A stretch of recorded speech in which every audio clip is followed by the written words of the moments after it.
Welcome everyone to Wrasslin Raw!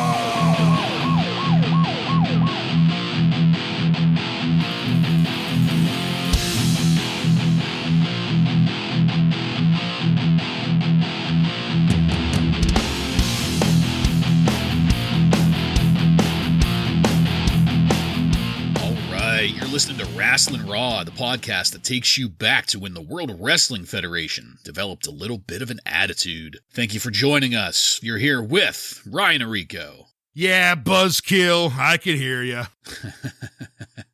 Joe Giammatteo. Not only does this guy have the flash and the funk, but he has the skill. He does. He certainly does. I'm the one and only Jason Bartlett, and we're going to examine WWE history one episode of Raw at a time. But first, this is just the final reminder that this is the end of 1996 for us. This is the last broadcast Monday Night Raw of 1996. And so next week, you're going to be getting our year in review episode where we go and talk about our match of the year candidates and settle upon a final match of the year winner. The running here, we've got Stone Cold Steve Austin versus Savio Vega from the March 11th, 1996 episode of Monday Night Raw. We've got Shawn Michaels versus Diesel at In Your House 7. We've got Mankind versus Shawn Michaels at Mind Games. And Stone Cold versus Bret Hart, Survivor Series 1996. For any of you fanatical, loyal listeners that want to go back and watch some of these matches that we're going to be talking about, that's the rundown, that's the breakdown of what we're going to be looking at. So do your research. We're gonna get into it. I look forward to dissecting them. The minutia. No, I'm just fucking with you. We're gonna have a good time with those. Something else that we're going to have a good time with, Ryan, I do believe that there may be a Jobber of the Year. Well, if the past is anything to show, yes, we will have a Jobber of the Year, and we have some special ones this year to pick from. Yeah. Names like Bartlett's favorite, Alex the Pug Pertot. Yeah, Team Pug. Yoshihiro Tajiri is on that list. Nice. Aldo Montoya, Duke the Dumpster, the Goon, Chris Candido. Chris Candido's on that list. Poor Chris. Yeah, so we have some people to look forward to. I hope I will pick a crowd pleaser here. I believe last year was Rip Rogers, right? Yes. Yeah. I believe you are correct. Yep. And, I mean, quality Jobbers of the Year every year so far. Obviously, I'm Team Pug. I'm rooting for Alex the Pug Porto, but... Mm-hmm. How about you, Joe? Well, I don't know. You don't have a favorite? The Goon? It's hard not to select a plumber. Chippendale's Mafia Gangster. I just don't DJ know. Hooker is on the list. A lot of good choices there. I'd have to think about it. It depends on if you're saying he's a jobber, so you want the worst one of the pack, or do you actually want the best jobber? Yeah, it's almost like you want to pick the most entertaining jobber. Yeah, which, exactly. Certainly, Rip Rogers was a no-doubter last year. Yeah. Absolutely. No, he was fantastic. Oh, God. With every hit. Because, on my end of things, I always tend to look more towards... who's propping up the star here. I mean, that's the true mark of a jobber is who's dialing it in and losing the good way. Who's making the star look good. Yeah, who's enhancing. Yeah, exactly, yes. And that's why, Bartlett, you make a good case with Alex the Pug Pertot, because he has shown us to be a very good jobber, but we'll have to wait and see. And, this is why this responsibility falls solely on the head of Mr. Ryan Arico. There's just too much that goes into it. Joe and I have no say over who becomes Jobber of the Year, so I'm Team Pug, just, again, for the record, Team Pug. Porto, go Alex. I'll send you that box of Macanudos, Ryan, just to show you my gratitude. No buying off the judges, or judge in this case. All right. Well, all that and more to look forward to next week. the year end, 1996. But before we get to that, there is still something here to talk about to round out the year. In this episode of Wrasslin Raw, we're going to be talking about the Raw that aired on December 30th, 1996. This Raw was recorded at the Knickerbocker Arena in Albany, New York, and features Vince McMahon and Jerry the King Lawler on commentary. Are you guys ready? I'm ready. Ready. All right, then, let's get into it. Bret Hart and Shawn Michaels, both beloved, but not by each other. Oh. Tonight they'll be face-to-face on Monday Night Raw. Bret Hart cuts a promo on Shawn Michaels here. This is one of those almost in profile type promos, like what we got from LT and Bam Bam Bigelow from WrestleMania a couple years ago. The black sheet hanging behind them. Yeah. Bret's going to tell the boy toy exactly what he thinks of him. Likewise for Shawn. Shawn is shown here wearing sunglasses to hide what are probably widely dilated pupils and bags under his eyes. That's just a guess, throwing it out there. But in the end, Shawn calls Bret the role model and himself the World Wrestling Federation's favorite degenerate. How about that? And we go now into our first match of the night. Bret Hart substituting for Double J Jesse James and tag team partner Savio Vega defeat Farooq and Stone Cold Steve Austin by disqualification in 10 minutes and 30 seconds. Farooq is out first. He and the Nation of Domination are there to get things fired up. Stone Cold came out next. Yesterday, apparently, he took a chair to someone in the locker room at Superstars. Wasn't clear to me who he injured, but Vince did note that Austin performed a Pillman-esque ankle breaking there. Did either of you guys catch the name of the victim? I believe it looked like two, actually. It was two jobbers. I don't think they were, no one even on the jobber of the year list. They were Sunday superstar jobbers, I guess. We haven't seen them. Oh, my. Yeah. One of them might have been that guy that got blown through the door by Ahmed Johnson earlier this year. The pink-shirted tank top guy. He should be on the list. He really should be. Pink shirt guy. Hell, he should be jobber of the year. Why even talk about it? Well, the thing is I looked for his name back then, and I couldn't find who it was. There's no documentation on who the pink-shirted tank top jobber is, so... His identity just got blasted through that doorway right along with the rest of him. Then, next up, coming down the entryway, it's the real Double J, Jesse James. He was coming down singing, but Austin doesn't want to hear any of that shit. Stone Cold Steve Austin rushes Jesse James while Jesse was mid-lyric and starts beating the shit out of the real Double J. Because of that, Savio Vega didn't get an entrance. Savio rushed out to help Jesse James, and the work got started before the bell got rang. That's who was in the ring to get started, and as expected, Austin and Vega looked great together. After that, Austin tagged in Farooq. Farooq hit a great spine buster on Vega right from the start. After that, they traded moves until Savio hit an enziguri. That was great shit, pal. That was a really good series. We got a split screen to show that Bret Hart was backstage watching this match. I loved Savio reversing in the corner to an enziguri to Austin. That was good. And then things went down a notch with Double J Jesse James. This is a tough one for me. I feel myself very conflicted when it comes to Double J Jesse James. On the one hand, he was getting the crowd involved. He was energetic and he was getting people worked up. He was drawing people into the match. But on the same note, I really dislike the showboating. It's one of those things that breaks the suspension of disbelief for me. I can't believe that Stone Cold Steve Austin would just stand there and bob waiting for Jesse to stop dancing. I mean, it is what it is. Like I said, he was getting the crowd going with that, so it did do a good job for the match, but, you know, hey man, whatever. This showboating, though, it looked especially lame against Farooq. Farooq is a person that just always looks like he could beat the shit out of anyone around him at any time. And when Jesse James was showboating, it didn't look like it was because, like, Farooq was punch drunk. It looked like Farooq was just standing there letting him showboat. And this is what I mean by that kind of, it breaks that suspension of disbelief for me. Farooq, man, he's a tough, ornery motherfucker. There was an awkward spot with Jesse half-assing some rope work that got him put out of the ring, where Stone Cold ends up taking Jesse James out at the knee.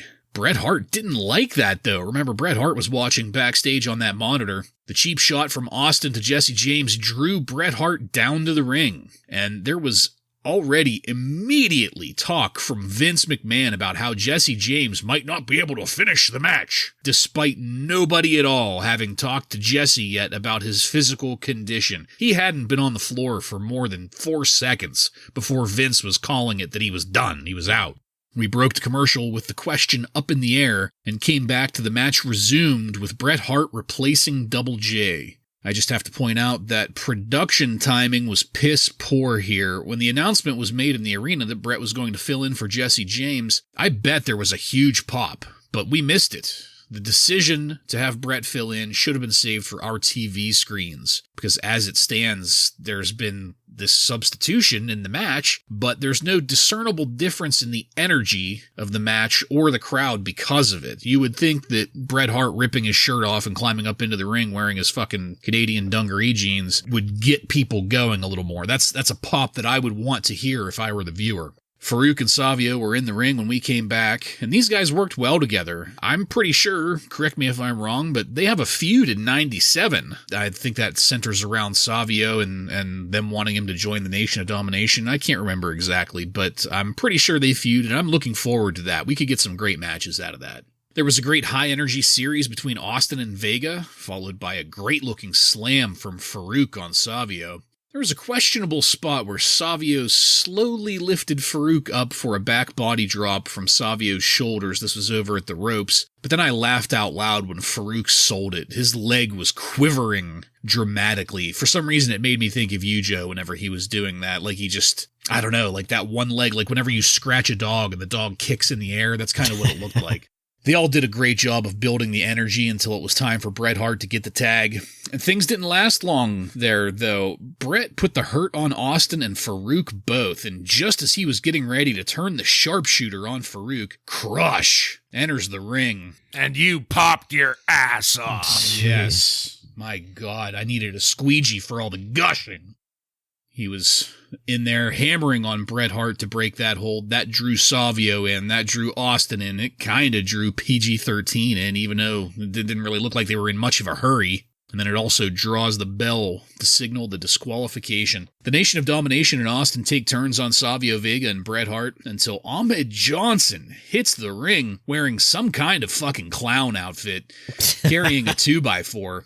I'm just being facetious there. He wasn't literally dressed like a clown. Okay, so tell me if you guys see what I was seeing. Yeah, they looked like Doink the Clown. Yeah, pants, they were like striped spandex pants. Spandex. What I thought is that they were the blue version, because you know how there are different, like all kinds of tights, they all share the same print. It's just the colors in the print get changed up. These were the blue version of the full-length tights that Terry Funk used to wear. The Funker would wear the black and red. These were the light blue and dark blue, but that's that same stripe pattern on the legs. But on his giant legs, they just looked ridiculous. Oh, yeah. And not to mention, I mean, we never get Ahmed Johnson in pants unless they are black jeans that we can't see up in the nosebleeds.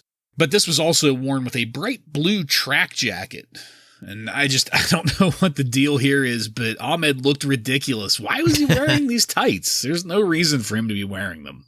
Ahmed got on the microphone. I did not understand what he said until he got to, "At the Royal Rumble, one of us ain't gonna make it." I don't know why. I think that's hilarious. One of the reasons that one of us ain't gonna make it is because you're going down. And Ahmed got the chant going. Vince let us know that Farooq and Ahmed Johnson are going to be one-on-one at the Royal Rumble. That is probably going to be a pretty ugly match. And that's where this segment ends. Joe, there were some minor things here that I didn't care for, but not enough for me to shit on this match any more than I have already. Overall, it was a pretty decent start to the episode with a lot of star power, a good amount of energy. What did you think about this match and its aftermath? Yeah, it definitely has the star power. Farooq, Stone Cold Steve Austin, Savio Vega, Bret Hart. You got all pretty big names there. Nice to see Savio again. We haven't seen him in a long time, I feel like. And it's nice to see him in the ring with Stone Cold Steve Austin again. which is one of our match of the year candidates we're going to be talking about next week. That was good to see. I like that Stone Cold Steve Austin cut off the singing entrance of Jesse James, because I'm pretty much tired of that by this point. Or at least don't show it to us. Cut away, do something else. Yeah. It's just, it just comes off as, one of those shitty, like, Grand Ole Opry shows that you would see in the 90s on vacation in Nashville or wherever. It's terrible. It's terrible looking. It's terrible sounding. Yeah. So Bret Hart joins the match. I mean, that's pretty exciting. But like you said, Bartlett, they didn't really show him enter the match. We just came back from break and he's there. That's the troubles of a live show, because this show was live. So that got cut off, unfortunately. Stone Cold Steve Austin, he kept spitting and blowing snot rockets all over the match, all over the ring. And it was fucking disgusting. It was disgusting. And, Bret comes in and starts beating on everybody, but then Crush comes out. Crush. And just makes Bret Hart look like a total schmuck, in my opinion. And we're going to see him later in an interview with Shawn Michaels is like, this never happened, which we'll talk about later. It just doesn't tie together very well to me. Yeah. And you mentioned Ahmed Johnson coming in with those terrible looking tights. My first thought, it sounds silly, but it's just, that's what I see on TV. It's like, what is he doing with these pants on? And why does he have a 2x4? Yeah. Like, I don't understand any of that. The "you're going down" chant again that we get is just, to me, it's childish. It's weak, very weak. Yeah, and we're talking about these two guys that, like you said, Bartlett, Farooq is a man who looks like he could just beat the shit out of anyone, anywhere. He's a fucking house. You could say the same about Ahmed. So the whole childish stuff and the silly pants and the 2x4, I don't get it. It's a little too much. It's almost like how they talk about Diamond Dallas Page used to have, every gimmick imaginable when he first started in WCW. Like, he would wear like jewelry and had a cigar and had all this stuff that he had to ditch later on. It's kind of looking like that with Ahmed right now for some reason. I enjoyed how the match started off, and just to start my comments off, I agree with both of you. I thought, for the most part, this was a strong episode with, as you stated, Bartlett, a lot of star power that I thought, for the most part, paid off. I loved right out of the gate, real Double J getting taken down by Stone Cold during his annoying entrance. And yeah, seeing Vega run down for the save here, because they didn't really tell us who was going to be in this match. I was excited to see him in the ring with Austin again. That's always going to be fun. And then Farooq gets in there, lands that great looking spine buster. I'm always going to point it out because it always looks fantastic. When he lands it, it just shakes the whole fucking ring and it looks good. And then we get Stone Cold. We've seen this out of him where he's stomping someone in the corner, but the King says Stone Cold will stomp a mud hole in you and walk it dry. Is that the first time someone has referred to his stomping in the corner as stomp a mud hole? I think it might be, yeah. Maybe, yeah. Yeah. That stuck out to me, and I was like, oh man, stomp a mud hole. And this, it wasn't just at any point. It was while he was in the corner doing the fast stomps, Yeah. Another, speaking of commentary, Vince mentioned Bartlett's favorite Vinceism, the histrionics. He used that one in this match. But I thought for the most part, the action in this match was pretty exciting. I wasn't crazy about the Double J injury, because have we ever saw a tag team match if one of the partners go down where someone could just come in from outside and replace them? I mean, doesn't it just turn into you either forfeit or you go on into a handicap match, right? Yeah, it's usually like a referee's decision. I don't remember ever seeing that, so then I wanted to pay attention to who the ref was, and immediately I noticed it. It was Bartlett's favorite, Earl Hebner. Yeah. He's who allowed this. Such a fucking wiener. Yeah. But I'm not going to complain about the caliber of wrestler he allowed in, though, because Bret Hart, when he got in there, the crowd erupted. Everyone loved it. He kicked ass, took down Farooq, took down Stone Cold, and then Crush came in. But couldn't take down Crush. Yeah, Crush, and then Nation of Domination, and they pile on. So that part wasn't that great. Then Hacksaw Ahmed Duggan comes down, clears the ring with his fucking 2x4. In that part, Ahmed leads the crowd in his patented "You're going down" chant that I've hated since the first time he used it. But all in all, I thought a pretty strong way to start off Raw with a lot of stars that people want to see and continuing the story with Stone Cold and Bret Hart. So all in all, a pretty strong start, I thought. Yeah, and I am looking forward to hearing "You're Going Down" to the tune of thousands and thousands of people at the Royal Rumble for this match, because I'm sure we're going to get it there. I'm calling it right now. That's how Ahmed Johnson is going to start his match with Farooq. He's going to try to get that crowd chant going. And in Bret Hart's defense, he was still tied up in Farooq with the sharpshooter whenever Crush went after him. So, I mean, he couldn't fight back too much. Not to mention, Crush is one of the greatest superstars in WWF history. So you said it, I didn't. Let's move it along now to George and Adam. This was lame as usual. I don't have anything against this necessarily. I do think it's lame. I'm not going to shit talk it though, because it's very much of the 90s. It's very much of its time. And back then, it was probably entertaining back then. So, hey man, whatever. We came back from George and Adam and we're with Vince and Jerry at commentary. I don't know how they were doing their job with those obnoxious shitheads behind them. Did you guys notice that? Like they actually, Vince and Jerry actually like commented to them like, "Oh, hey, oh." Yeah, they had to stop. Jerry Lawler said, "Yeah, knock it off." This was really short, this mid-match segment. So just briefly, guys, Joe first. Do you have anything on this George and Adam segment, or maybe those jackasses behind Vince and Jerry? No, I don't. I mean, like you said, it's just a sign of the time.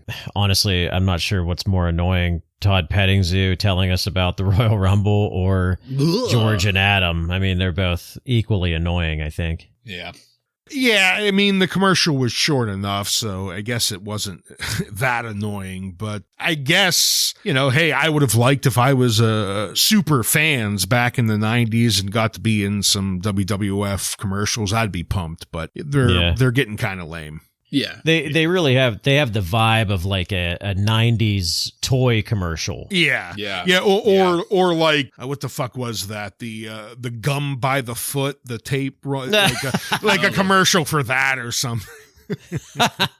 Bubble tape. Yeah, tape. Yeah, good call on that. It's like I said, just very 90s and really dry too. That's the thing I think that surprises me the most about them, is that they're not. I could almost forgive it if they were doing the also 90s thing of being zany and all over the place, like that tour graphic for the I forget what the hell it was called, but it was that neat bouncing head thing that was like turned into a ring post, and like that was cool. It looked like something off of Nickelodeon or something, but this is just two schmucks walking around an empty arena. They needed some more neon colors. Yes. Yeah. Yes. Yeah, the writing and the creative is pretty shitty. Well, speaking of shitty creative, let's get flashy and funky with our next match. Hunter Hearst Helmsley defeats Flash Funk by pinfall in 9 minutes and 17 seconds. I couldn't contain myself. The Funkettes are hot as hell. And goddamn, they looked great here. This is probably the best they've looked. And when they do those splits, my God. Yeah. Hotter than any of the managers or valets or whatever they are out right now, at least. Sonny will come in a close second to the Funkettes. We got a split screen with Hunter backstage during Flash's entrance, and we're still just tiptoeing closer and closer to the real Hunter with these. This time he was still trying to do the voice, but the words coming out of his mouth were pure Triple H, and it's stated that Hunter will be defending the Intercontinental title against Goldust at the Royal Rumble. Goldust and Marlena, speaking of, are going to be in attendance in the crowd once again for this match, and they cut to Hunter to get his reaction just before breaking to commercial. We came back to Hunter in the ring doing his grand sweeping gestures during his entrance, and the fact that Monday Night Raw has been brought to us by Raw the Magazine. That just seemed masturbatory. Once the work got going, oh my goodness, is he funky. Flash Funk hit a standing backflip splash. That was impressive. Hunter's running clothesline looked fantastic. Lawler called Goldust a freak, which prompted Vince to say, what's wrong with that? There's room for freaks in this world. And I have to give it to Vince McMahon. That's probably one of the best things I've ever heard him say. Good on you, Vince, for getting down with the freaks of the world. Flash Funk hit a crazy pinning combo over the ropes and into a bridge that Hunter kicked out of. Jerry Lawler made sure to point out that, much like Tiny Tim, Goldust is not a real man, thus continuing the burial of Tiny Tim weeks after his death. Pissing on his grave. We got to another commercial break after that and came back to a much slower match where it looked like both competitors were starting to get tired. Hunter is back to doing his bowing and genuflecting again. Then, out of nowhere, throughout this entire match, Jerry Lawler had been making like little digs at Goldust, but for the most part saying, oh, don't worry about him, just ignore him. Oh, don't worry about him, just ignore him. Well, out of nowhere, Lawler just decides to stand up, get on the microphone while the match is still going on in the ring, and walk over to ringside to call out Goldust, yelling up at him in the stands. And while Jerry was yelling, Flash Funk hit a great splash. Of course, the referee has to go out and pay attention to Lawler for some reason. And during that distraction, Hunter hits Flash Funk with the Intercontinental Belt, and the referee turns just in time to give Hunter the 3 count and the victory. After that, Goldust came down to the ring to confront Lawler, and the image of Goldust walking up on someone to the tune of Ode to Joy was just great. And it was especially great because he had a very pissed off look on his face that was accentuated by the makeup and stepping over the ring divider to that Ode to Joy. Just fantastic visual. Hunter tried to go after Goldust, but Flash Funk pulled him back into the ring for some more action. I guess Flash was pretty upset about the finish. We get the news that we're going to have Goldust versus Jerry Lawler here before the night is over. And after that, Flash is able to get the shooting star press in and then does some dancing for us as this segment ends. This was distracting because in the ring, there was some good shit going on, but the storytelling going on around the ring, I ended up calling it eye-rolling. This was some eye-rolling storytelling. It felt very forced. Like I said, match was entertaining. The story going on around it, distraction. And it's not worth the distraction for what they get out of it right then and what we'll get out of it later. Ryan, what did you think of this match?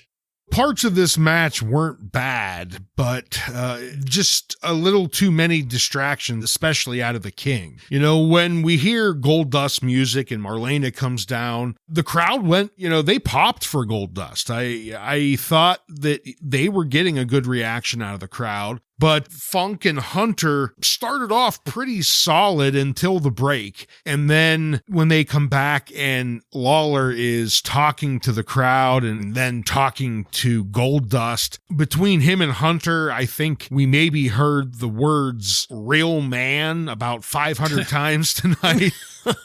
But I guess the 501st time was enough that it pissed Goldust off, and he comes down and starts to go after the King. And it's enough of the distraction to bring this to an end with Hunter cheating with the belt. But the justification for Lawler coming out is what baffles me in this match.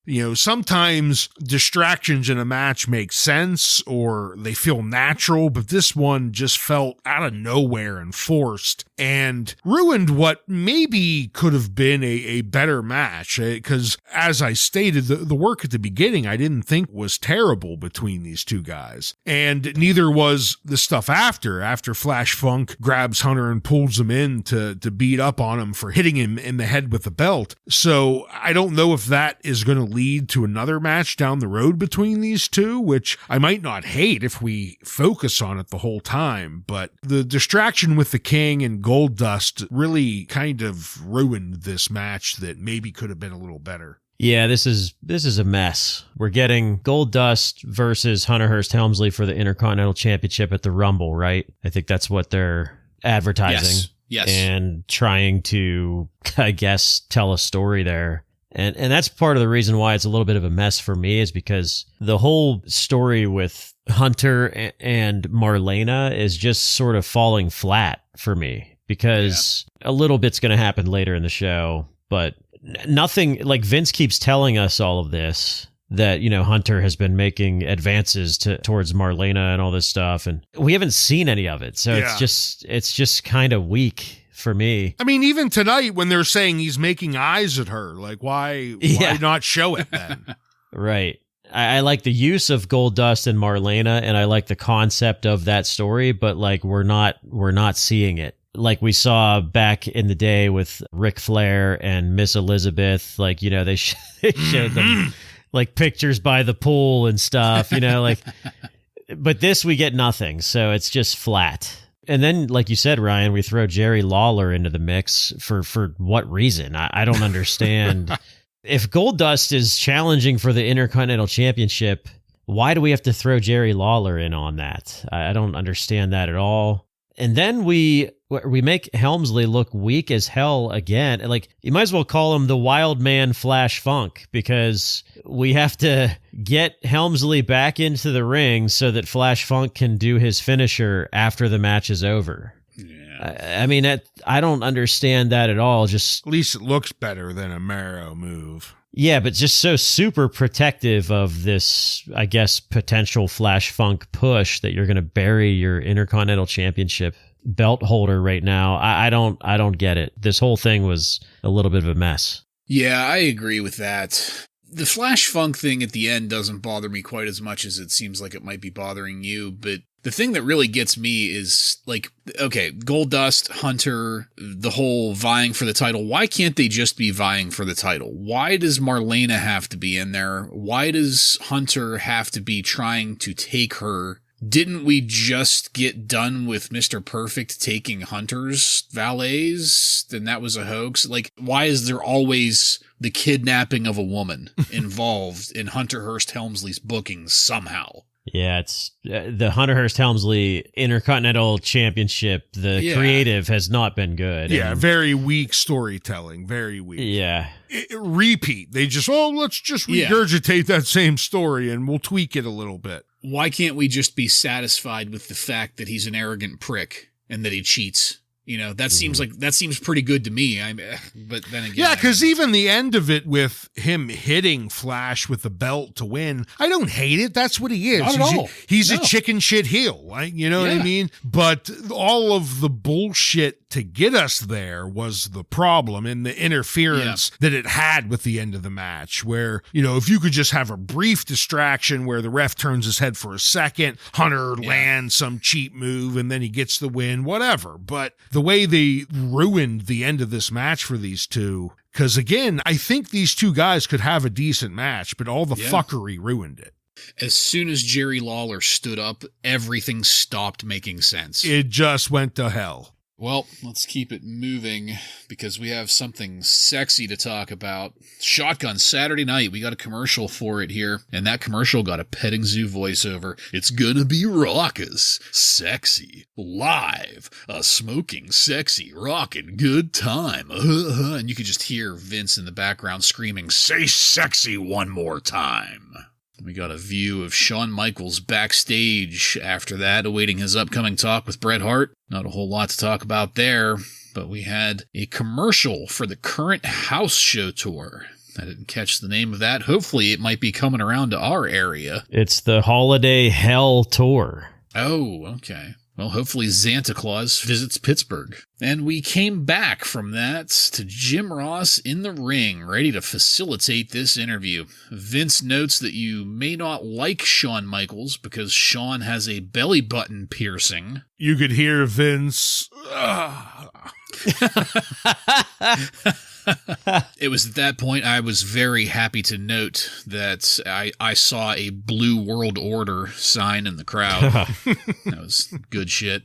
And then it was the Hitman's turn to come down, and the interviews got going. Next week on Raw, the Hitman is going to be taking on Vader and Shawn will be on commentary for it. Shawn promises not to interfere in any way. Not sure what to think about a Bret Hart-Vader match. I'm sure it'll probably be good, but old Vader just sometimes is dialing it in. I don't know. We'll find out. Maybe the Hitman will give him enough potatoes to wake him up. Jim Ross wants to talk to Shawn first, but Shawn gets down on his knees and begs off after some protesting on his feet, stating that he, a low-life degenerate, could never go first before the almighty Bret Hart.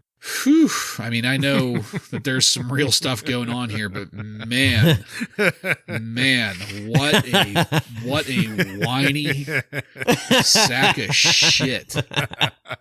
God. Jim Ross gives it to Bret then, and Bret gets started. Bret cuts a great promo about Shawn and Shawn's disrespect. He references getting screwed out of the belt in the Iron Man match, references Shawn posing in Playgirl magazine, says Shawn has degraded the belt, among many other things. Bret really goes off here, and it sounded great. And when it's Shawn's turn to respond to that, things get fucking real. Shawn states that when it comes to Bret calling himself a role model, Shawn has seen Bret on the road, and Bret ain't no role model. My God. My God.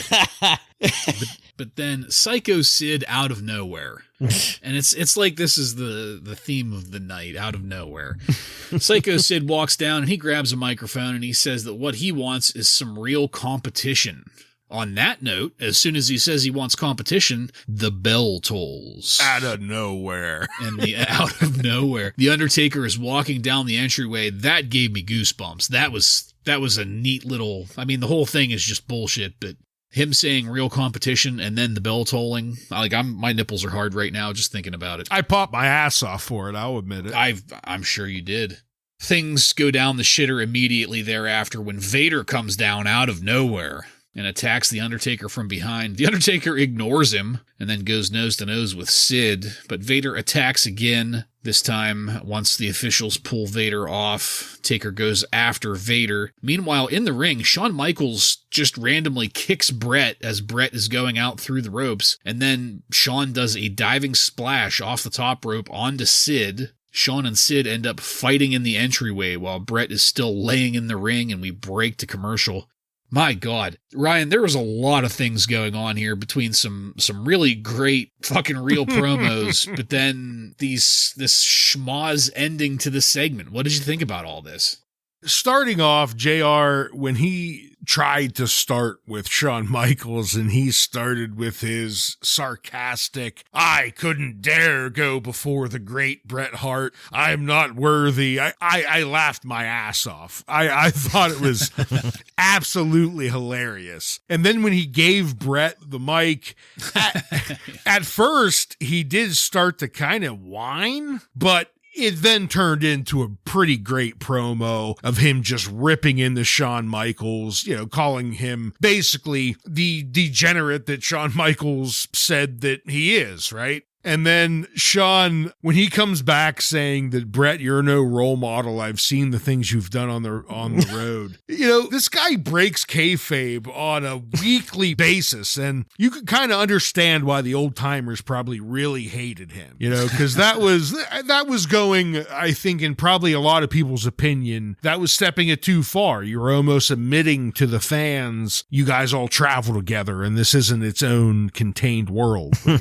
that's the whole point of kayfabe, right? Yeah. But Sid comes down and calls out both Hart and Michaels, basically saying, I beat the shit out of both of you. I want some real competition, and I was wondering where that was going. So I was pretty surprised when I heard the bell toll and the Undertaker come down. So I did pop my ass off. I'm not going to lie. That pop, however, deflated very quick when Vader came down from behind. I thought it was kind of funny that Taker just tosses Vader aside like a fucking bitch and then gets in the face of Sid.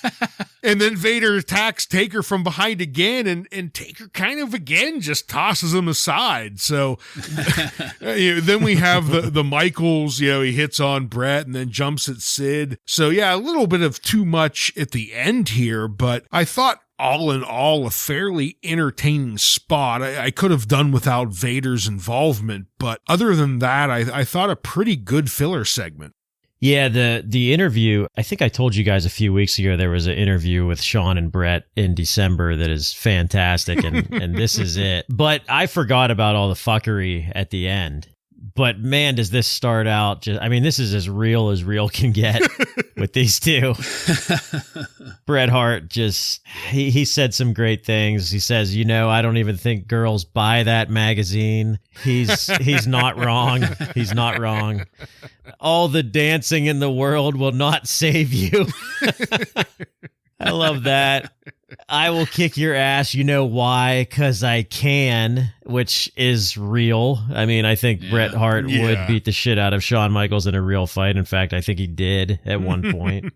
And then Shawn's delivery on that rebuttal was just so great. I mean, this is just as real as it gets. Amazing. Sid comes in and it deflated for me when Sid came in because he was giving me like Matt Foley motivational speaker vibes when he comes in. He just starts yelling, and then Shawn hands Sid a microphone and he just yells, "Thank you, my man."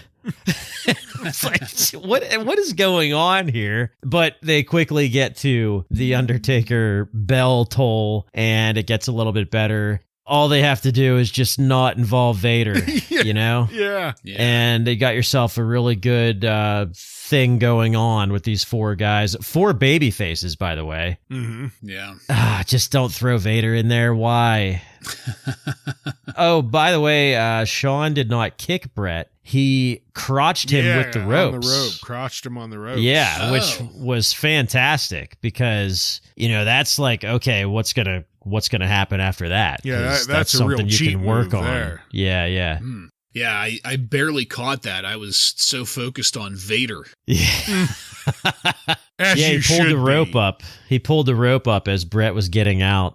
So, yeah. Wasn't it just a year ago that we were all excited about Vader coming into the WWF? Just about. Yeah, I'll admit I wanted to, I knew it wasn't a great run, but I was looking forward to seeing him in the WWF again, but man, it has been total garbage. Because, the moment I heard Vader, I think back to my childhood and, all of my memories was WCW Vader, but not this. A big part of that is something that he did again tonight. He fucking ran away. Mm-hmm. Vader, since the beginning, has just run away from people. Yeah, the Mastodon has not been very intimidating. No. In this. All right, well, we come back from the commercial that ended that segment to see Vince McMahon joined by Hunter Hearst Helmsley and the Honky Tonk Man before breaking to commercial again and coming back to our final match of the night.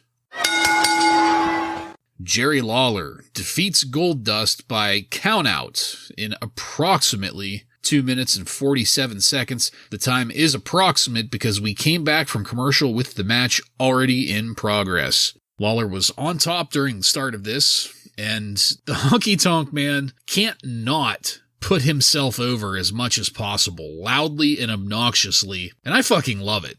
I'm loving the Honky Tonk Man here. I'm sure that will change on a dime here eventually, and I'll be fucking sick of it, but as of right now, I'm liking Honky here.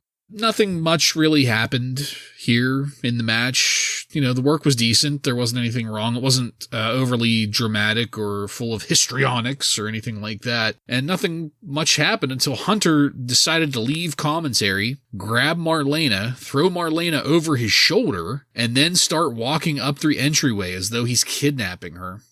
Like a cartoon villain. And guess who stops him? Mark fucking Marrow. It's Monday night. Just when I thought we were getting a week without Mark sunk cost Marrow, here he is in all his mild glory. Goldust finally notices all of this and starts running up the entryway. Hunter then throws Marlena at Mero, which I thought was great. Mero catches Marlena, like wedding style, like you're carrying somebody over the threshold. He catches Marlena like so. Hunter dodges Goldust. Goldust has a full head of steam coming up the ramp. And whenever he dodges Goldust then keeps going and clotheslines Mero and Marlena to the floor. This whole little exchange here was really, really unexpected, and I popped my ass off for it. I thought it was a great spot. Goldust clotheslining Mero while he's... And just the timing of it all, it was perfect. Hunter catches up with the melee here, and this is where the bell gets rung to signal the count-out victory for Lawler. Meanwhile, Hunter was putting the boots to Goldust in the entryway. He lays out both Goldust and Mero. Marlena was writhing in pain on the concrete. And we hear Goldust coughing out, Marlena, as we fade to black. What a wild ride this was towards the end. Joe, what did you think about this match and the way that Raw ended tonight? Well, there's nothing much to say about the match. It's hard to have this happen after what we just saw with Bret Hart and Shawn Michaels and Undertaker and Sid. But I don't know. They have this match just to kind of set up this ending. And they obviously wanted Marlena to take a little bump here, but they were, rightfully so, they were extremely safe with it. Because, Marlena is a very small woman, and these are very large men that are running into her. So you don't want to do anything damaging here. But she does a really nice job of selling it afterwards, I thought. So very well done by her and Goldust. And I don't know, what do we think about Mark Mero, the wild man Mark Mero, and his role here in this? I guess it was pretty good, right? I hated to see him there, but yeah, he caught her and then got the shit beat out of him. And got the clothesline, yeah. Yeah, as it started, I was really dreading seeing Lawler in a match because a good portion of the time it turns out not that great. But, really the action in the ring between him and Goldust was pretty solid. I had no problem with it. And then the action with Mark catching Marlena and Hunter stealing Marlena, all of that was pretty solid too. A very short segment that probably was hindered a little bit having to follow the last segment, but I thought everyone here did a pretty solid job. We ended with Marlena with a possible broken neck, just like we like to end Raws, it seems, but I thought this was done better than what we've seen in the past out of these. So yeah, I didn't think it was terrible. The word of the night for me on this match is solid. It was a solid ending. Yeah, Hunter dodging the clothesline and Goldust clotheslining Mark Mero holding Marlena. What a great visual. I've popped my ass off. I'm popping my ass off over it still. The best possible way to use Mark Mero. Yeah. Have him stand there and take a clothesline. And the way that he held her safely as he was going down. Not too bad. Some of the wrestlers of today, Marlena probably would have had a broken neck. Yeah. Yeah. Or if that was Stone Cold, he would have had to head to the hospital to get some stitches. Yeah. The medical facility. All right. Well, as I said, our episode is over. So let's take it on over now to highlights and lowlights. Ryan, why don't you go first? My highlight is going to be the first match. Just a lot of heavy hitters involved, and I thought for the most part they delivered with a pretty entertaining match and further along some of the more important storylines. So I thought that was the highlight. The low light, I'm going to go with shoehorning Vader into another storyline. He's just going to end up ruining it. And sadly, it looks like The Undertaker's the next victim. So I'm sad about that. For me, the highlight, even though Bret Hart looked like a schmuck earlier in the show, getting beat up by Crush, of all people, the interview section with him and Shawn Michaels was my highlight. And my low light is that clusterfuck that was going on during the Hunter Hearst Helmsley and Flash Funk match. Yeah. So, Joe, you and I are going to share highlights here, specifically Bret Hart's promo on Shawn Michaels. They were both good, don't get me wrong. The whole first half of that segment was a really, really great interview segment, but I could listen to Bret Hart shit talk Shawn Michaels all day long. I love it. My low light, though, was the schmoz ending to that interview segment. So many big names all at once, and all of it was disappointing. That just, something about that just feels tragically wrong. Joseph, do you have any contemporary wrestling news from on and around December 30th, 1996 for us? I do, from my source, The Wrestling Observer. Just a couple things this week, guys. First thing is WrestleMania 13 will take place in Chicago. It has sold 3,000 tickets already, with all of the ringside seats now sold out. Can you guys guess how much a ringside seat was for 1997 WrestleMania? $250. I was going to say $280. Very close, $300.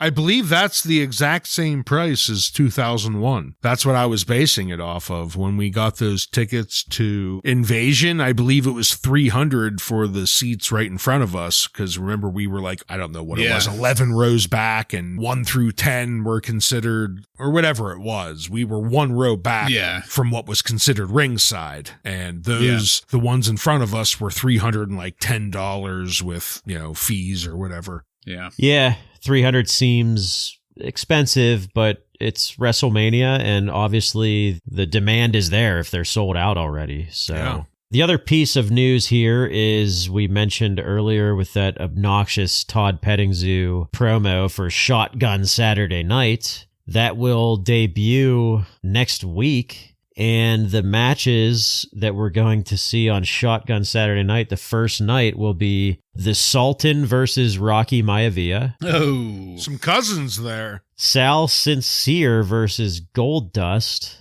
And the Grimm Twins versus the Godwins. The Grimm Twins. You mean the Blue Brothers? The Blue Brothers are now known as the Grimm Twins. They're back. Didn't we see them in something like a month or two ago? We did, and it's very forgettable, isn't it? Yeah. Well, I know the only thing that I picked out was the covered up SS tattoos on their arms. That's the only thing that triggered it for me, so... Well, speaking of forgettable, that is the end of the news for 1996. All right. Well, thank you, Joseph. Illuminating as always. And that's it, folks. We are done with this one, and we are done with 1996. I want to thank you again for joining us. If you like what we're doing here and want to connect with us, you can email us at WRASSLINRAW. Just add @gmail.com to the end of that to submit questions or comments. Check us out on social media and on every podcast subscription platform. While you're there, don't forget to follow and subscribe to get every episode of Wrasslin Raw coming to you every week. Give us a 5-star review and let your friends know how much cooler they would be if they became Rawheads like you and me. Next week on Wrasslin Raw, we're going to be doing our 1996 year in review with matches featuring Stone Cold Steve Austin, Savio Vega, Shawn Michaels, Diesel, Mankind, and Bret Hart. So, for Joe and Ryan, I'm Jason, and this has been Wrasslin Raw.